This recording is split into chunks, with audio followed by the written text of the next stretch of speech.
The right to equal treatment can require ensuring that no religion or creed is privileged or disadvantaged in school activities, or that no person is directly or indirectly compelled to accept or comply with a creed-based belief or practice against their wishes.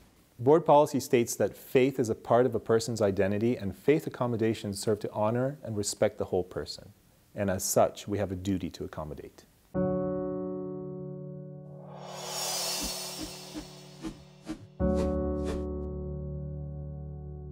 The right to equal treatment under the Code can also require individuals and organizations to take positive steps to accommodate people's observances of their religious or creed beliefs. We absolutely need, as the school board in this region, to reflect the population of the region and to help everyone else within the region understand each other better as well. We are an education system, and educating the broader public to our society, to our community, to our multi-faith, multi-nationality community is a great thing. I censor a lot of material that my children read, especially in areas such as the Holocaust. And my children have brought home books from their library that I would have been like, whoa, we're not ready to go there yet. And it was so horrible. And I read it and it was just, I wasn't ready for it.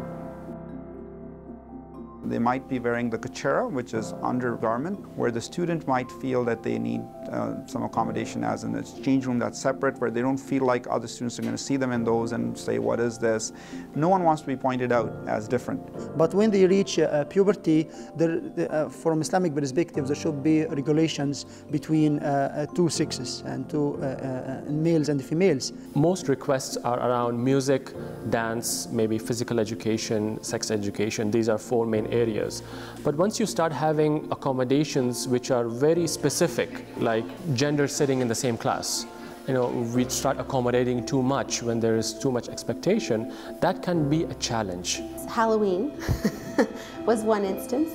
So I went in and talked to his teacher ahead of time and just told her that I don't want them to change anything for us, but I would just like to be notified. We absolutely assume that there are going to be requests, and actually to allow those accommodations to be available for all students, not just students of, let's say, of a Muslim background or a particular faith. Accommodations should be provided that best promote the integration and full participation of persons with a creed. Generally speaking, segregated treatment is less dignified or desirable unless it can be shown that it's the best way to achieve equality in the particular circumstances. They didn't want us to discuss our religion. They wanted us to keep our children home if there was something we didn't agree with, but we didn't want to make it difficult for the system, so we did as we requested. But of course that's really changed now. Our phys ed program would be an area that we, over time, have seen many different issues arise, whether it be in the clothing, whether it be in the activities, the dance units. For example, young ladies ready for phys ed, some may be in head-to-toe attire that they can do the same type of workout as any other student, but that's respectful of their position. You can do anything like everyone else does. Usually maybe the co-ed one might be kind of weird. If like there is a dance unit sometimes in some schools, so that's kind of like, like you can't do that, but otherwise there shouldn't be any problems. The girls can wear like yoga pants and just wear long sleeves. Exemption may be needed in some situations. Accommodating the child and including them in some way in another activity, even if it's outside, would be a better way so that they feel that they've come out enhanced by a learning that has happened. Jipnam was taking French and they were making crepes one day, so the teacher did ask if Jipnam would want to have an eggless crepe brought, so her accommodation was a diet-based accommodation at that point, and they did accommodate for that. And we were educated enough to say to Jipnam, would you like to take some crepes? We can make them at home, you can take them, so you're part of the activity and you don't sit outside of the activity. Exemption is essentially taking the student out of the curriculum completely. So, for example, if there is a dance component and a family doesn't want their child to learn dancing, then it can be replaced with a study project, with an essay project, with something which deals with learning dancing in theory. Things can be replaced where it comes as an accommodation that you don't have to do this particular portion of the curriculum, but you can do something else. But we won't take you out completely off curriculum. We still need to put that music grade, the dancing grade on your transcript. We work so hard to have an inclusive environment in our schools where everyone and anyone can come every day and feel safe and feel included and feel respected. And as soon as you start removing a student from class, then you've made them different. And our environment's no longer inclusive. The duty to accommodate creed beliefs and practices under the Code can include such things as allowing time and physical space for religious observances, providing suitable food options, allowing students and teachers time off to observe religious holidays, or accommodating religious-based attire and dress requirements. We've gone one step further as the Waterloo Region District School Board, and that is that we've actually developed an independent policy and subsequently administrative procedure and guideline that supports how do we have these difficult conversations when we do receive a request. There is a board policy, Policy 1012, and Administrative Procedure 1230, both of which provide detail about the kind of accommodation that could be provided. And it starts with that conversation with the parents, with the student, because a mutually agreeable solution is usually within reach, and it could be arrived at through just collaboration and conversation. Children from different families, different communities may need a little more support from the system, saying, what would you like to do about this and how can we accommodate you? So the conversation needs to happen before, without assumptions, and include the families and see what they can do. When you are a minority and you are to fit into a majority group, you do need to, there's no path. You have to make your own path. You have to find your way. And I think it's helpful to be open to have a discussion. If you know more what the difficulty is, sometimes you can help them to make a different decision. In reality, there is something really small underneath which needs to be accommodated. A Muslim family requesting for exemption from a music class, well, essentially, it's not exemption. We have to sit down and talk to them what exactly the issue is in the whole curriculum. And once the family is comfortable, we can go forward and talk about different accommodations.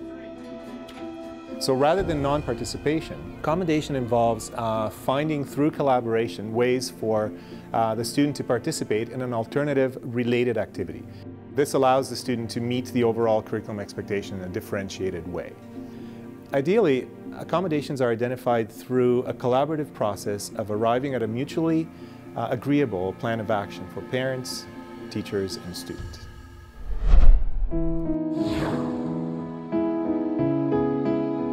One family has an extremely strict interpretation of the Quran, and in that interpretation their girls are not to hear any music, and only certain dances are they allowed to observe. They may not create, they may not participate in movement. It was clear in the procedure that students can be accommodated, they're not to be exempted. So then that's where Gwyneth came in, and she was fantastic, our equity and inclusion officer.